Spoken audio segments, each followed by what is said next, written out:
Hello and good morning, everybody. I am sorry that I can't be there with you today. My daughter is sick, so I'm staying home with her this morning. And I might have to stay here tomorrow as well. I'm not sure yet. But everything's going to be okay. She doesn't have COVID-19 or anything. She's just not feeling well. I'm not going to go into detail, but she's not feeling well. I'm going to ask you guys to get your books and we're going to do some work.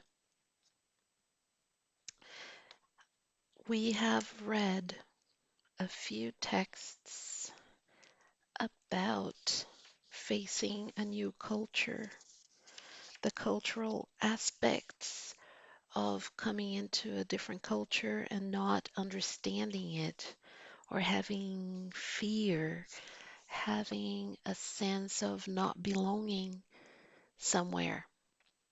So, the first thing that I'm going to ask you about fear, I want you to type to me because, of course, I can't hear you. I'd like you to type to me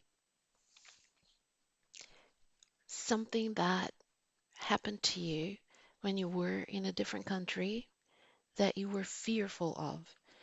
You can just put in a few words. For example, one of my students talked about being in England, and when she was in England with her mother on the metro system, that the metro system was incredibly packed, packed, was filled with people, and somebody threw up on her shoes inside of that metro. And she was already fearful of how crowded it was and how claustrophobic it was. And then somebody vomited on her shoes. So it was pretty disgusting and made her fearful and uncomfortable. So you can talk about being in another country and maybe wasn't something that made you fearful. Fearful, rädd, but maybe it made you uncomfortable, ubehagelig. So type just a few words like, I was in Spain and I got chased after by a bull. I don't know. Or somebody can say, I was in the Ukraine and they served me very different food that I had never tasted before and I was afraid of tasting it. Just any experience that you've had or that you've heard of somebody close to your family that had. Just type really quickly.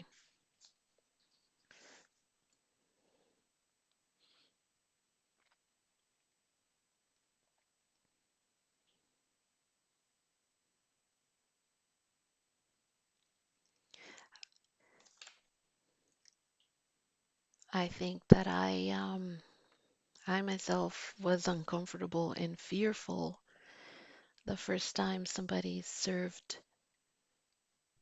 blood sausage to me here in Norway.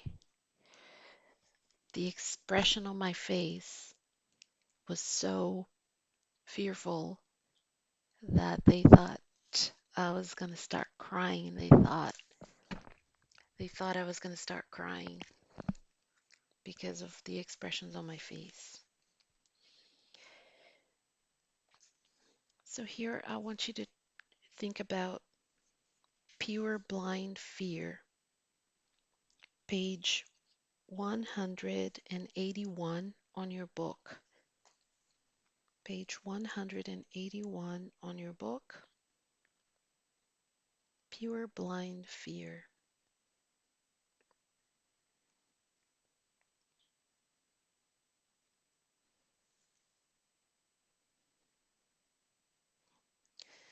This is a text that talks about a variety of different experiences, and I want you to try to pay attention to the different details they're going to present because there will be questions after that. Page 181,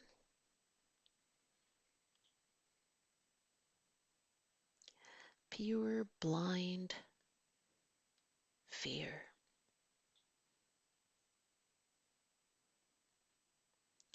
Because when you talk about fear, often you may think of situations where you were extremely scared, but there are levels of fear.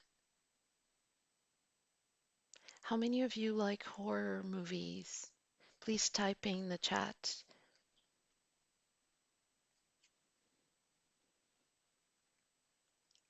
Horror films.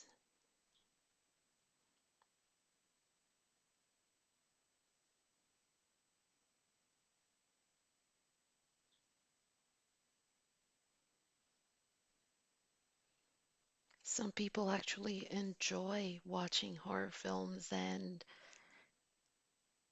they enjoy the thrill, that those chills that you get, the fear, the anticipation. Some people enjoy that. That's a different type of fear, isn't it? And it's not in a negative way that you experience that. But with a different culture, it might not be the same as watching a horror movie, but to some people it might be. They might have a horrific experience, and it's to them just as bad as being in a horror movie. Okay, I'm going to play the text for you.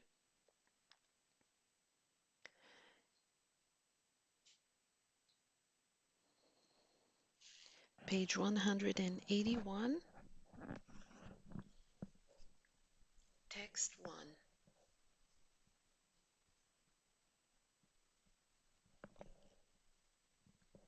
Pure Blind Fear by William Sutcliffe.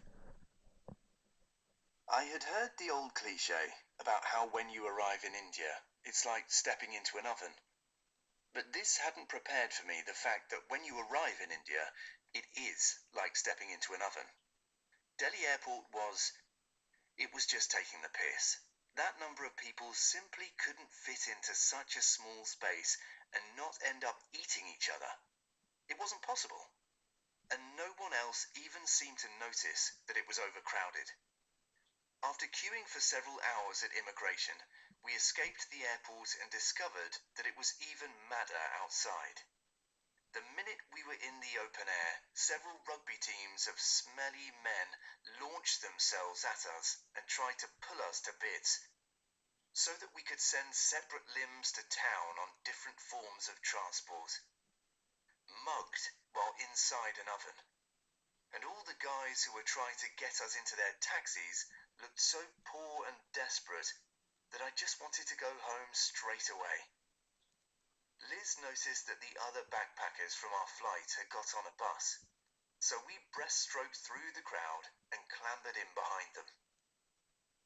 The engine was already on, and we took our seats, relieved that we had made it in time. The driver pointed angrily at our bags, then at the roof of the bus.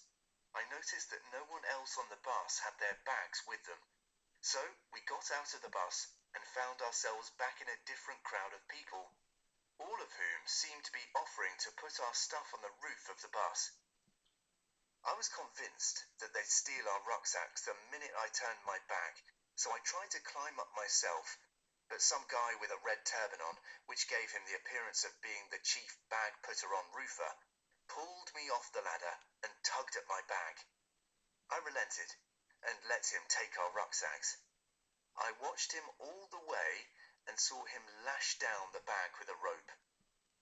He looked as if he knew what he was doing, and there were several other bags up there already, so I decided that maybe it was all reasonably legal. When he came back down, he started doing a strange upward nodding gesture and saying, "Money, money." "He wants money," said Liz. "Why should I give him money? It's his job." I was quite willing to put it up there myself. Just give him some money, for God's sake. I'll get in and grab some seats. I haven't got any money yet, have I? It doesn't exactly look like he takes traveller's checks. Just give him anything. Like what? A roll of loo paper? Yesterday's Guardian? She ignored me and got on the bus.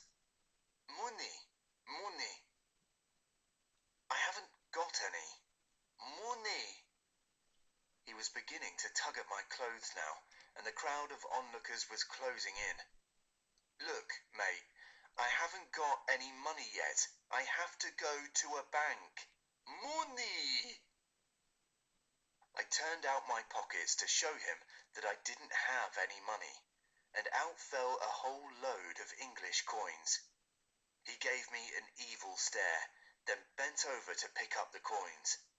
There was a mini riot while several people scrabbled for the cash. So I sneaked away and got into the bus, hoping that I'd be out of sight before they realised that it was only English money.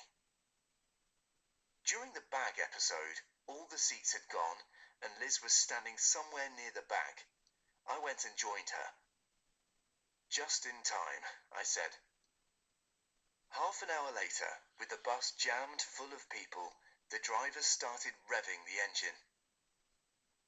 Half an hour after that, with the bus containing twice as many people as it had when I thought it was full, and with the man in the red turban still shouting at me through the window, we crawled out of the airport. This is awful, I said. What's awful? Said Liz. This. Everything. What did you expect? She said, with an unforgiving glare. Is this what it's meant to be like? Yes, it's India. Jesus, I don't believe this. I suddenly felt as if my stomach had been filled with pebbles. This was all wrong. I'd come to the wrong place. I hadn't eaten anything yet, and I felt sick already, from the heat, the crowds, the claustrophobia, and pure blind fear. What the hell had I done? Why had I come to this awful country? I was going to hate it, I already knew. There was no way I could possibly get used to any of this. And now I was stuck here. This was bad. This was very bad.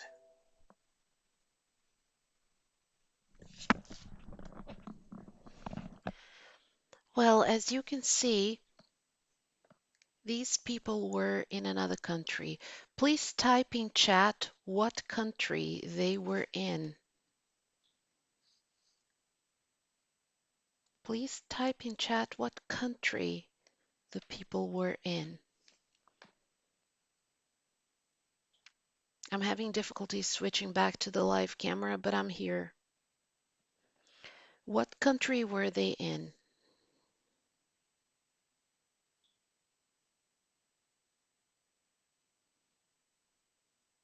All of you who said India, you were correct.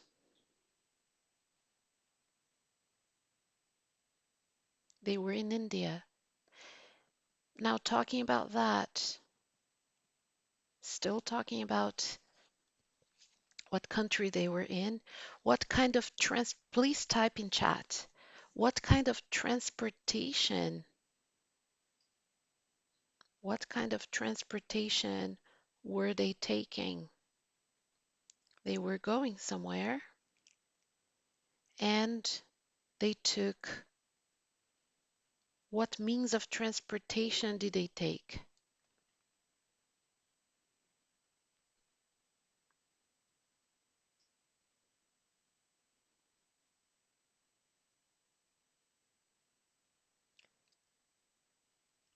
All of you who said the metro or the subway or the train, all of those I would have accepted as a correct answer.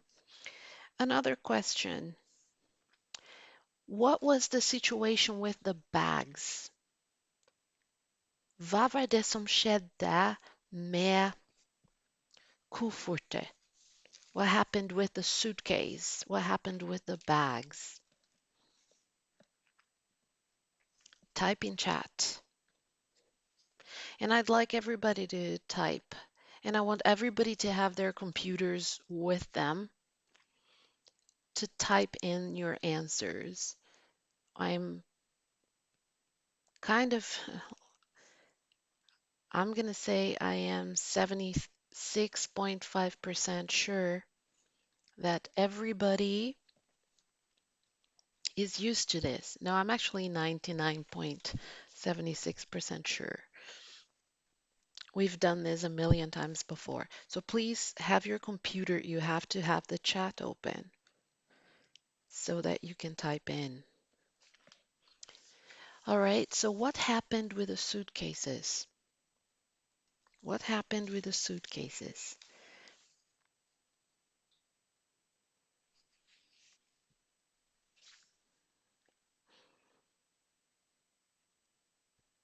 Another question. Please type your answer in chat. They said something about money, and what was their reaction? Because here the story is being narrated by some people who were a part of the situation. They are a part of the situation. They're in the story and they're telling the story. That's called a first person narrator, an omniscient narrator who knows everything that's happening and who's telling the story, and first person because they're also a part of the story. So, what was their reaction towards this money situation? Type in. Were they okay with the money thing that happened? Or were they angry? Please type in what their reaction was. Hvis dere ikke forstår hva jeg sier, jeg mener at det var noe som skjedde, og det hadde noe med penger å gjøre. Og de som forteller historien, er også med i historien. De er en del av historien. Hvordan reagerer de på det som skjedde? How did they react? So I want you to type in something like they reacted negatively or they reacted positively. They reacted normally. Please type in your answers.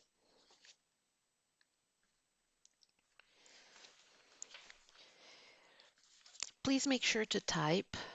And I think I have explained this before.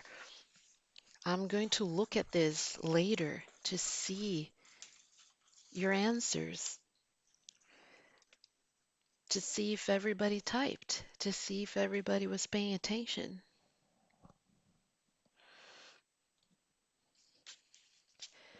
My next question to you is,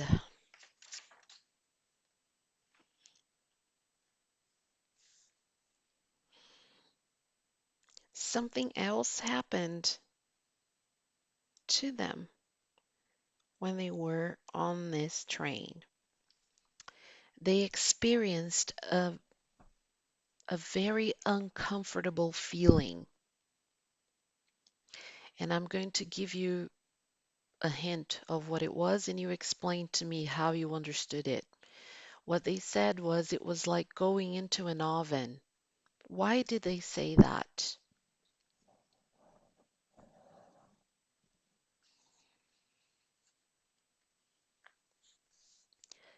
Please type in your answers. I am going to watch this back and look at the chat and read to see your answers.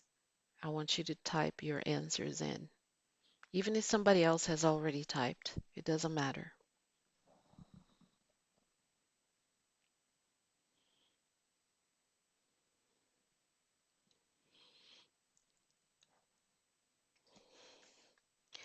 So they compared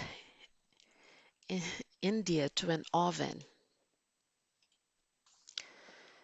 for a reason, for how they felt when they were there. Here's what we're going to do next. We have another text coming. We have another text coming up, and I'm going to ask you,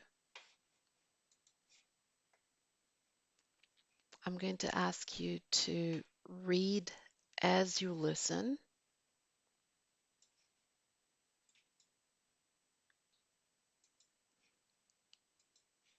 and I'm going to ask you, and that's something really, really important that I want you to do. I want you to make sure that you pay attention to details because I'm going to be asking you questions about it. Here goes. Text number 2, page 183. It felt as if we had landed on the moon.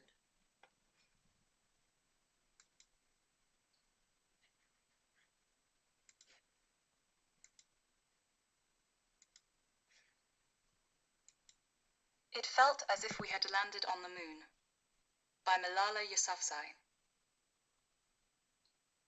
As I walked out of the hospital to start my new life, nearly 3 months after I was airlifted to England from Pakistan to save my life, the first thing I felt was a cold that cut through the purple parka someone had given me.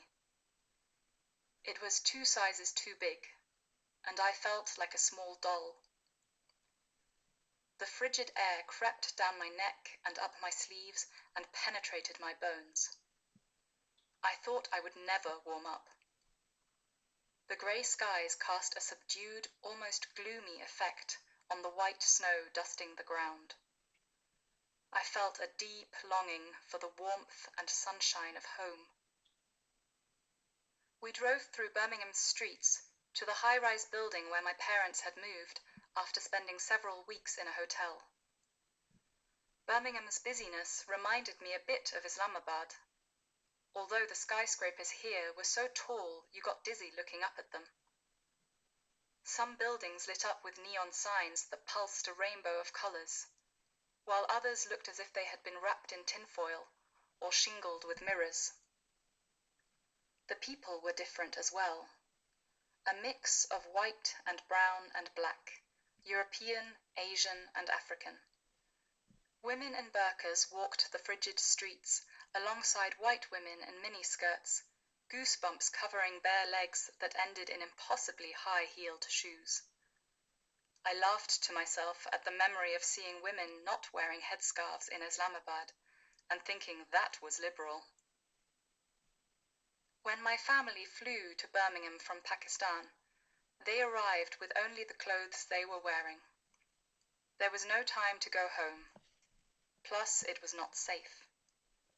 That meant they had to start from scratch in a world that was utterly foreign, starting with our flat. My parents had to buy plates, pots, and cutlery so we could eat meals at home. In Pakistan, this would have made my mother so happy. She loved getting nice things for her kitchen in Mingora. But here she said that they did not feel as if they were hers. There was no sense of belonging. She felt like a stranger in a strange land. It did feel as if we had landed on the moon. Everything looked, smelled, and felt different. Just getting to our flat meant using an elevator. I had been in one the summer before with my father, so at least I had experienced being transported in a small metal box. But for my mother, it was like boarding a spaceship. She would literally close her eyes as soon as we entered and say prayers beneath her breath. And then, once safely in the apartment, I could hear her speaking to herself. "We're on top of this building. What if there is a fire? Or an earthquake? Where would we go?" In Pakistan, we would just run out of the house, My mother liked being on the ground. Those early days in Birmingham reminded me of being internally displaced in Pakistan. Except the faces, the food, and the language here were foreign. We were comfortable. We were being well taken care of. But it had not been our choice to come here, and we missed home. At first, I thought our stay in Birmingham was temporary. Surely I would go home in time to take my exams in March. I didn't know threats were still being made against my life. My parents didn't want to scare me. March came and went, and I missed my exams. But still, I would go back. Soon. And I would catch up with the other girls in my class. Then I enrolled in a local girls' school in April. It started to sink in that maybe this life in Birmingham was mine now. There was so much to get used to, starting with wearing itchy dark blue tights beneath my long wool skirt. I missed the comfort and ease of my salwar kameez. The school building was enormous, 3 stories made of stone, with 3 sets of stairs, red, blue, and green, that all led to different parts of various buildings that were connected with hallways and even bridges. It was a maze. It took me weeks to figure out my way around. At least in the classroom, no one could tell how out of place I felt. It was impossible to fake it between classes, and during study periods and at lunch. That was when I felt the most alone. I didn't know what to say to the other girls, who would sit together in clusters, giggling or rolling their eyes. I would pretend to read whatever book I had with me, missing Moniba, Malka-i-Noor, Safina, and all my friends back in Mingora in a deep way that gnawed at my stomach, like a hunger I could not feed. These girls in Birmingham seemed so different from my friends. Their mannerisms, the way they spoke, so quickly that all the words ran together. I did not know whether I should introduce myself and talk to them, or should I wait to be invited? Should I laugh at their jokes? Should I tell a joke? They often used words I wouldn't use. Should I join in? Start swearing? Laugh when they laugh? I was so exhausted from trying to figure it all out that I could not wait for the bell to ring, signaling the end of the day. At least at our new home, I could speak Pashto with my family and tease my brothers. I could Skype with Moniba and watch Indian soap operas with my mother. This was the only solace. I'm sure that a lot of you will have heard of Malala. Why is she famous? If any of you can type in chat for me why she is famous. I would have expected you to have heard of her before. Why is she famous? Why is Malala famous? There's something very special, and I'm not going to say too much. Just type in why she is famous.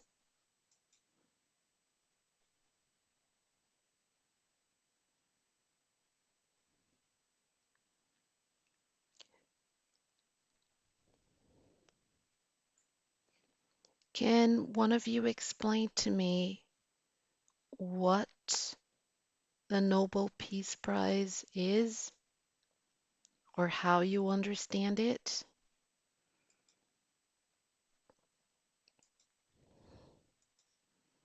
Have you ever heard of it?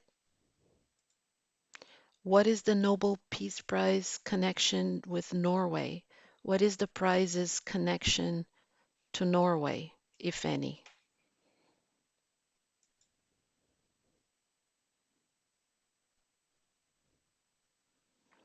Is there a connection and what is it?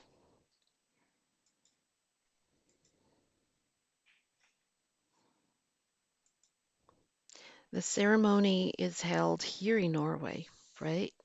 and she won this prize.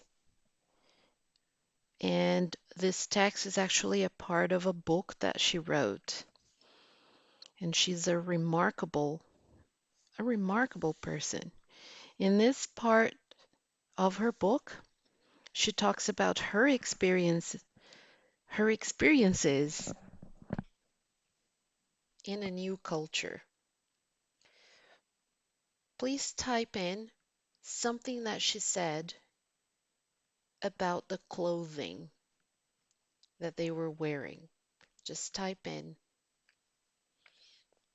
anything that she mentioned. What items of clothing.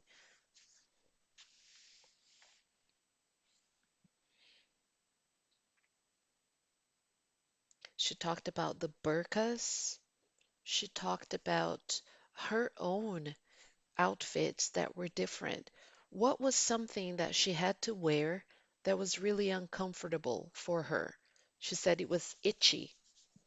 Itchy. What was it? Please type as much as you can that you remember from the text. And if you don't, then scan the text for the pieces of information that you need.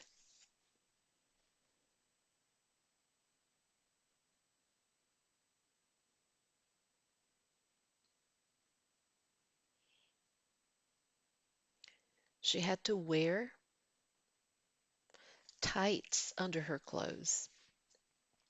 You call them tights, or in some cultures, you're called long johns. It's thermal underwear that people wear in the winter under your jeans. In her case, she didn't wear jeans, she wore a different type of outfit. And the clothes that she wore were typical in her country. Can you type in what her country was? Where was she from? Where is she from? She's still pretty much alive. Where is she from?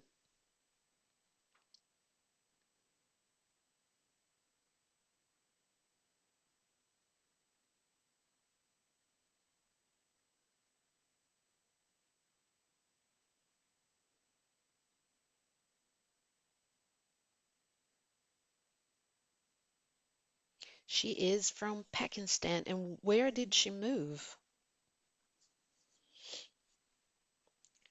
What is the name of this city where she moved to? She moved to Europe, but I want you to tell me the name of the city. Please type in the name of this city.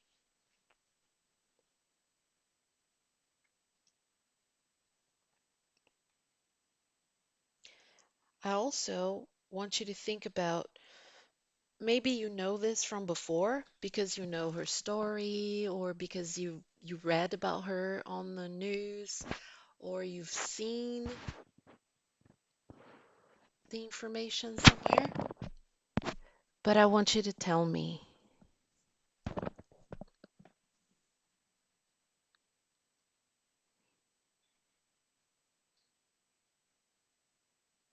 I want you to think about it for a second if you don't remember.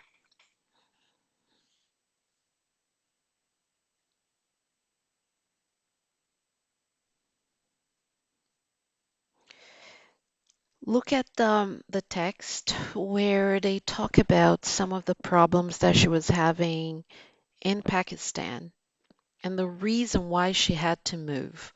Why did she have to move from Pakistan?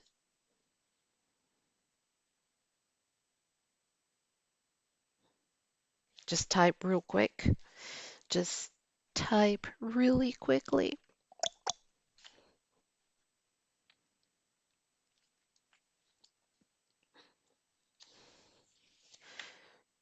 There are lots of people here in Norway too who move here because of similar situations.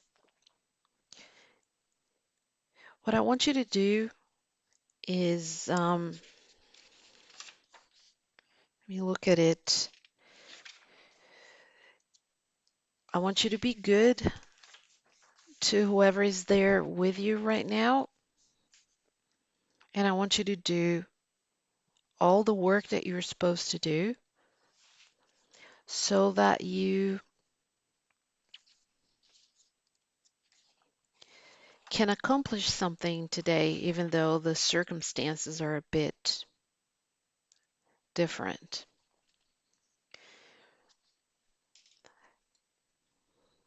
Here's what you have to hand in for the day. Page 182,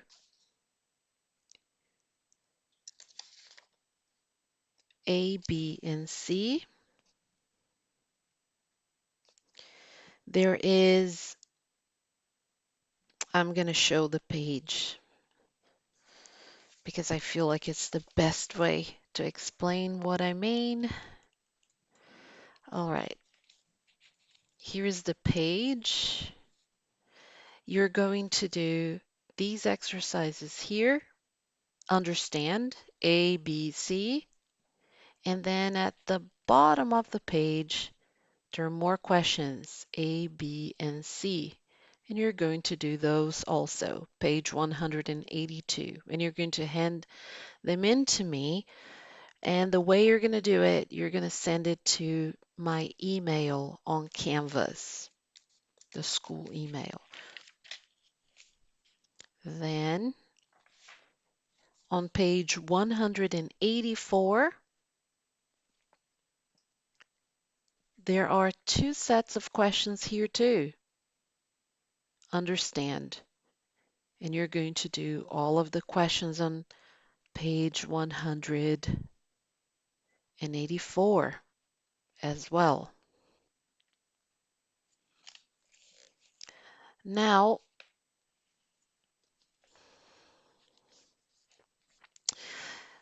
there is a group of students who normally goes into a separate classroom with me. You know who you are if you were there. Page 185, A, B, C, and D. Plus, you're going to continue doing your Duolingo exercises and Quizlet. Right now, at this very moment, before you start doing these exercises, we're going to do Quizlet Live. We're going to do a few rounds of Quizlet Live. I'm going to give you the code, and as soon as you see the code, jump straight in. Those of you who are doing Quizlet exercises, one of the things that I want to ask you to do, I noticed that a lot of you, when I assign Quizlet, you've been constantly just working with Match, and some of you are not logging in. You have to log in, and you have to do the other exercises as well. Match, it's nice to do Match, but it's only one type of exercise. I want you to be familiar with the other types of exercises as well, because you can actually learn a lot from it. You can practice a lot from it. As soon as you see the code, go ahead and start.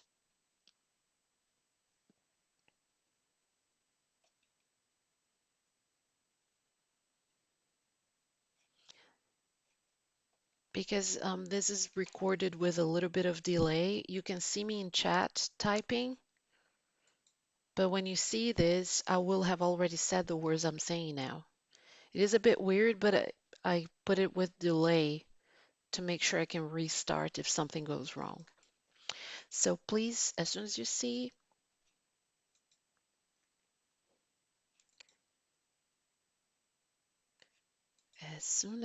the code, put it in.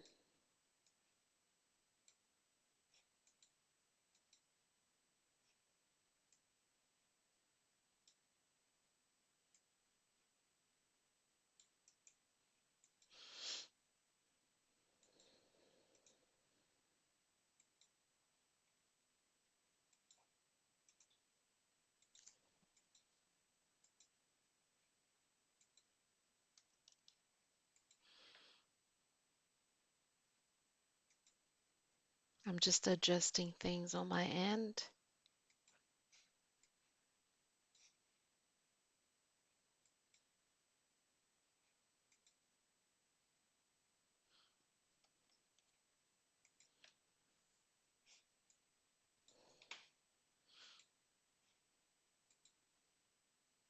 But like I said, as soon as you see the code, put it in. We're going to do a few rounds.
For the rest of the class today, what you will be doing is you will be working on the exercises on pages 100, and I'm going to repeat everything so nobody has the nerve to say they didn't know what they were supposed to do.